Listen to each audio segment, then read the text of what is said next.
Welcome, everybody. It's Peter Clausey from Investor News with a new and special guest, Michael Astone from ArcStone Global Securities. Hi, Michael. Hi, Peter. Good afternoon, everyone. Thanks for having me. Wonderful to have another registrant in the Canadian and global capital markets.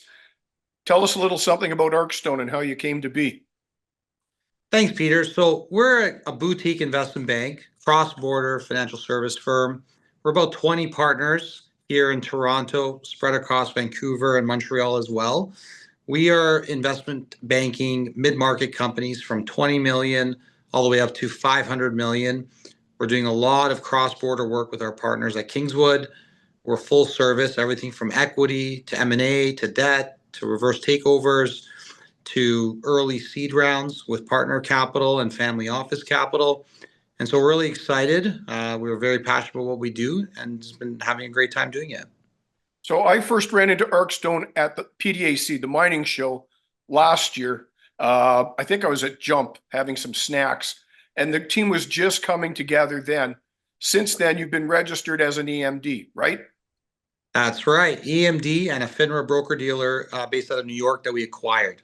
So an EMD is an exempt market dealer, the new term for limited market dealer. In Canada, an exempt market dealer can't do an underwriting except in limited circumstances, and you can't be like a broker buying clients' money in and out of the stock market, right? That's correct. And where we focus here in Canada, most of our clients are doing life financings. Most of our clients are going public through an RTO. And then many of our clients that are larger are cross-border listed or have aspirations to go to the US. And then we're providing full service investment banking through our FINRA broker dealer in Kingswood.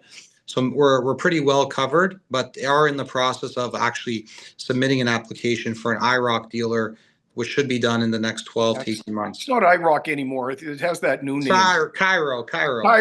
Yeah, the old IROC. God, I know some people still call it the IDA.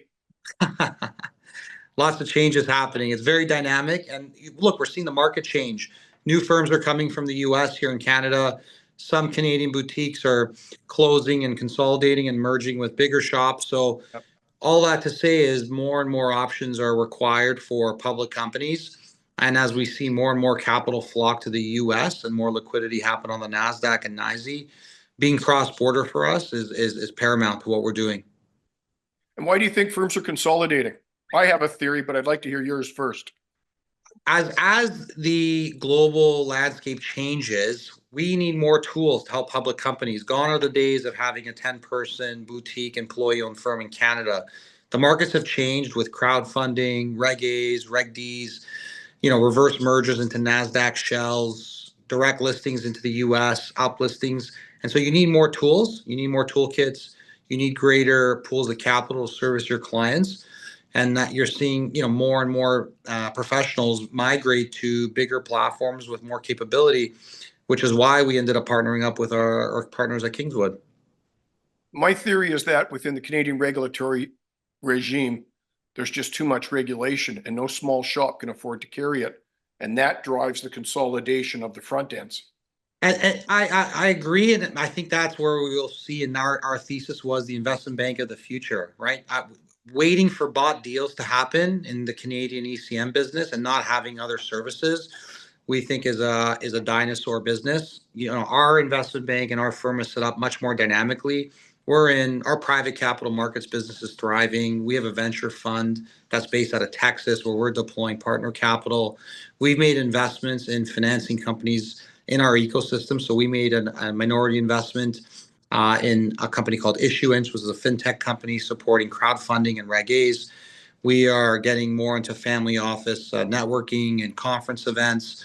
And so we're doing a lot more for our clients while they're waiting for financing and touching them in a lot more ways and then getting ready to uplist them. So it's a much more dynamic business model. Are you going to be at PDAC, the Great Mining Show in Toronto this year?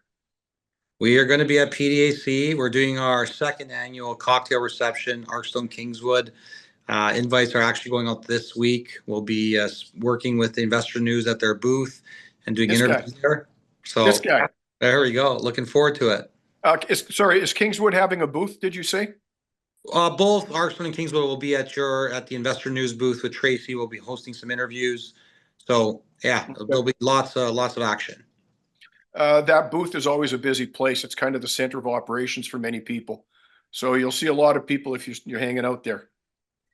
Yeah, we look forward to it. Look, stopping by with deal makers in the mining industry, CEOs that are already public companies, a couple of private companies that are looking to tap the markets. We're actually mandated on a gold IPO here in Canada, and so it'll be happening in and around the time of PDAC. So we'll be stopping by on that file. We're actually doing that one with our partner Canaccord, and so look forward to that. Fun. What are your goals for the next 12 months corporately? Look, as a corporation and an employee-owned investment bank, our partners are looking to really continue to roll out investment banking services here in Canada. Last year was a very good year, laying the groundwork. This year, our pipeline is just 10x bigger than it was last year. We're on a number of pretty exciting mandates, from natural resources to AI. It's a good mix of uplisting opportunities, a good list of taking private companies to the markets, and then as well as follow on. So look, we're in it for the long haul. We got some pretty exciting deals up our sleeve, which should be coming to the public wire in the next 4 to 6 weeks. And yeah, we're continuing to add talent across the board. We recently hired a group to build out ArcStone Israel, a group of seasoned veterans from capital markets. We're bringing on another 3 partners in the US to drive our crowdfunding business. We were just with them in Atlantic City at the Microcap conference last week. And so every day we're adding more and more people, more and more talent, and more and more capabilities to really enhance our service offering. It's exciting because usually you hear about shops closing down, shops consolidating. So it's nice to hear another registrant growing. Yeah, it's look, the way we've set it up, we think we're dialed in for the investment bank of the future. It was nicer to start with a clean slate and build up, rather than having to go into a shop and have to change a bunch of legacy systems and Right.